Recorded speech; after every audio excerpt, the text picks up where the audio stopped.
Hi hello ನಮಸ್ಕಾರ. ನೀವು ನೋಡ್ತಿದ್ದೀರಾ ನಿಮ್ಮ ಫೇವ್ರೇಟ್ ನಮ್ಮನೆ ಯೂಟ್ಯೂಬ್ ಚಾನಲ್.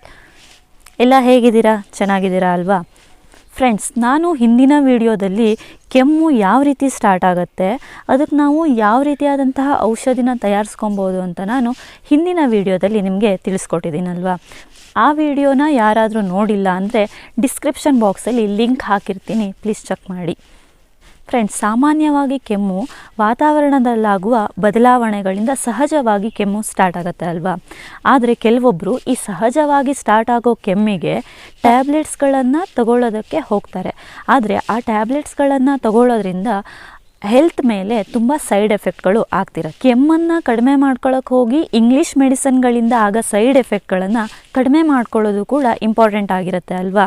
ಅದೆಲ್ಲದಕ್ಕಿಂತ ನೈಸರ್ಗಿಕವಾಗಿ ಸಿಗುವಂತಹ ಔಷಧಿಗಳನ್ನು ಬಳಸ್ಕೊಂಡು ಕೆಮ್ಮನ್ನು ವಾಸಿ ಮಾಡ್ಕೊಳ್ಳೋದು ಒಳ್ಳೆಯದಲ್ವಾ. ಅದೇ ರೀತಿಯಾಗಿ ಕೆಮ್ಮಲ್ಲೂ ಕೂಡ ಹಲವಾರು ಟೈಪ್ಸ್ಗಳನ್ನು ನೋಡ್ಬೋದು. ಒಣ ಕೆಮ್ಮು, ಥಂಡಿ ಕೆಮ್ಮು, ಗಂಟಲಲ್ಲಿ ಕಫ ಗಟ್ಟಿಯಾಗಿ ಆಗೋ ಕೆಮ್ಮು. ಈ ರೀತಿಯಾದಂತಹ ಕೆಮ್ಮಿಗೆ ಯಾವ ರೀತಿಯಾದಂತಹ ಔಷಧಿನ ತಯಾರಿಸ್ಕೊಬೋದು ಅಂತ ನಾನು ಇವತ್ತಿನ ವಿಡಿಯೋದಲ್ಲಿ ನಿಮ್ಮೆಲ್ಲರಿಗೂ ತಿಳಿಸ್ಕೊಡ್ತಿದ್ದೀನಿ.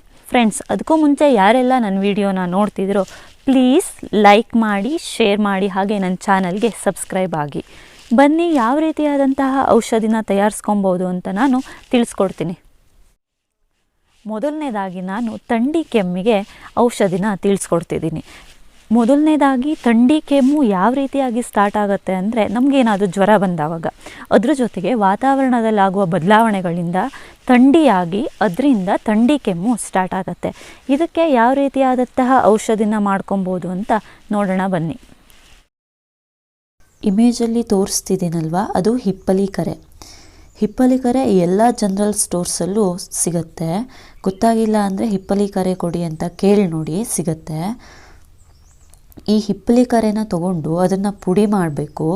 ಆ ಪುಡಿನ 1 ಚಮಚ ಜೇನುತುಪ್ಪದಲ್ಲಿ ಮಿಕ್ಸ್ ಮಾಡಿ ದಿನಕ್ಕೆ 2 ಬಾರಿ ಸೇವಿಸುತ್ತಾ ಬಂದರೆ ಥಂಡಿಯಿಂದ ಸ್ಟಾರ್ಟ್ ಆಗಿರೋ ಕೆಮ್ಮು ಕಡಿಮೆ ಆಗುತ್ತೆ. ಚಿಕ್ಕ ಮಕ್ಕಳಿಗೂ ಕೂಡ ಥಂಡಿಯಿಂದ ಕೆಮ್ಮು ಸ್ಟಾರ್ಟ್ ಆದರೆ ಹಿಪ್ಪಲಿಕರೆನ ಜೇನುತುಪ್ಪದ ಜೊತೆಗೆ ತೆಗೆದು ಕೊಟ್ಟರೆ ಅವರಿಗೂ ಕೂಡ ಕೆಮ್ಮು ತಕ್ಷಣದಲ್ಲಿ ವಾಸಿಯಾಗತ್ತೆ.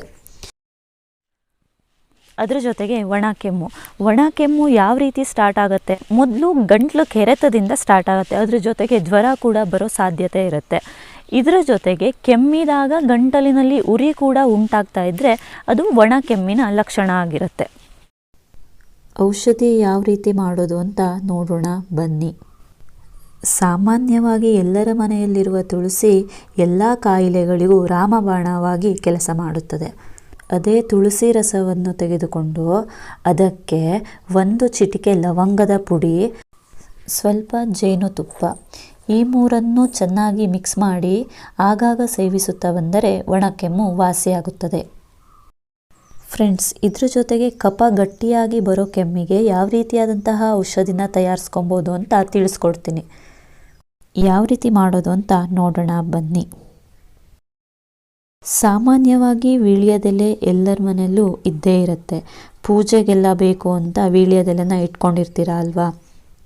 ಅದೇ ವೀಳ್ಯದೆಲೆಯ ರಸನ ತೆಗೆದಿಟ್ಕೊಂಡು ಅದ್ರ ಜೊತೆಗೆ 2 ಕಾಳುಮೆಣಸಿನ ಪುಡಿ ಜೊತೆಗೆ 1 ಚಿಟಿಕೆ ಉಪ್ಪು, ಈ 3 ಮಿಕ್ಸ್ ಮಾಡಿ ಆಗಾಗ ಸೇವಿಸುತ್ತಾ ಬಂದರೆ ಗಂಟಲಲ್ಲಿ ಗಟ್ಟಿಯಾಗಿರೋ ಕಫ ಕರಗೋದ್ರ ಜೊತೆಗೆ ಅದರಿಂದ ಸ್ಟಾರ್ಟ್ ಆಗಿರೋ ಕೆಮ್ಮು ಕೂಡ ವಾಸಿಯಾಗತ್ತೆ.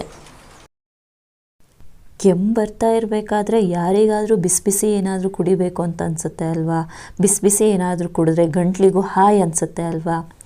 ಆ ಥರ ಅನಿಸ್ದವಾಗ ಒಂದು ಸೂಪರ್ ಆದ ಕಷಾಯನ ಮಾಡ್ಕೊಂಡು ಕುಡಿಬೋದು. ಅದನ್ನು ಹೇಳ್ಕೊಡ್ತೀನಿ ಯಾವ ಥರ ಮಾಡೋದು ಅಂತ ನೋಡೋಣ ಬನ್ನಿ. ಮೊದಲಿಗೆ ನಮ್ಗೆ ಬೇಕಾಗಿರೋದು ಜ್ಯೇಷ್ಠಮಧು. ಜ್ಯೇಷ್ಠಮಧು ಅಂತೂ ಎಲ್ಲ ಜನರಲ್ ಸ್ಟೋರ್ಸ್ಗಳಲ್ಲೂ ಕಾಮನ್ ಆಗಿ ಇದ್ದೇ ಇರುತ್ತೆ, ಹೋಗಿ ಕೇಳಿದ್ರೆ ಕೊಡ್ತಾರೆ. ಆ ಜ್ಯೇಷ್ಠಮಧು ಅದ್ರ ಜೊತೆಗೆ 4 ರಿಂದ 5 ಕಾಳುಮೆಣಸು, ನಂತರ ಒಣ ಶುಂಠಿ ಜೊತೆಗೆ 2 ಕಪ್ ನೀರು, ಈ 3 ಚೆನ್ನಾಗಿ ಜಜ್ಜಿ 2 ಕಪ್ ನೀರಿಗೆ ಹಾಕಿ ಚೆನ್ನಾಗಿ ಕುದಿಸಿ ಇಟ್ಕೊಂಡ್ರೆ ಅವಾಗವಾಗ ಸ್ವಲ್ಪ ಬಿಸಿ ಮಾಡಿ ಕುಡಿತಾ ಇದ್ದರೆ ಕೆಮ್ಮು ವಾಸಿಯಾಗತ್ತೆ. ನೋಡಿದ್ರಲ್ಲ ಫ್ರೆಂಡ್ಸ್, ಯಾವ ರೀತಿಯಾಗಿ ಔಷಧಿನ ಈಸಿಯಾಗಿ ತಯಾರಿಸ್ಕೊಬೋದು ಅಂತ ನೋಡಿದ್ರಲ್ವಾ. ಈ ವಿಡಿಯೋ ಇಷ್ಟ ಆದರೆ ಲೈಕ್ ಮಾಡಿ, ಶೇರ್ ಮಾಡಿ, ಹಾಗೆ ನನ್ನ ಚಾನಲ್ಗೆ ಸಬ್ಸ್ಕ್ರೈಬ್ ಆಗಿ. ಮುಂದಿನ ವಿಡಿಯೋದಲ್ಲಿ ಮತ್ತೆ ಸಿಗೋಣ. ನಮಸ್ಕಾರ.